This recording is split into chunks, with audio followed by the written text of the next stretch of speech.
আল কাযিমিনাল গালিয, রাগকে সংবরণ করবেন। আল্লাহর নবী বিশ্বনবী সাল্লাল্লাহু আলাইহি ওয়াসাল্লাম বলেন, লাইসা শাদীদু বিসুরআ ইন্নামাশ শাদীদুল্লাযী ইয়ামলিকু নাফসাহু ইনদাল গাদাব। ওই ব্যক্তি শক্তিশালী নয় যে কুস্তিতে লড়াইয়ে সহজে অন্যকে নিজের শক্তি দিয়ে অন্যকে পরাস্ত করতে পারে, পরাজিত করতে পারে, ওই ব্যক্তি শক্তিশালী নয়। আল্লাহর নবী বললেন শক্তিশালী বরং ওই ব্যক্তি যে রাগকে সংবরণ করে, হজম করে, স্থান কাল পাত্র ভেদে আমার আপনার রাগকে প্রয়োগ করতে হবে।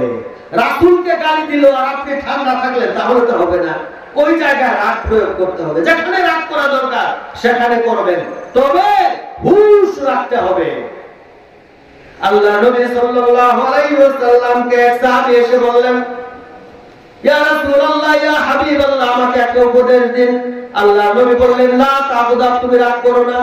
আবার বললেন, আমাকে আরেকটা উপদেশ দিন। রাসূল বললেন, লা তাগদাব। আবার তিনি বললেন, আরেকটা উপদেশ দিন। রাসূল আবার বললেন, লা তাগদাব, তুমি রাগ করো না।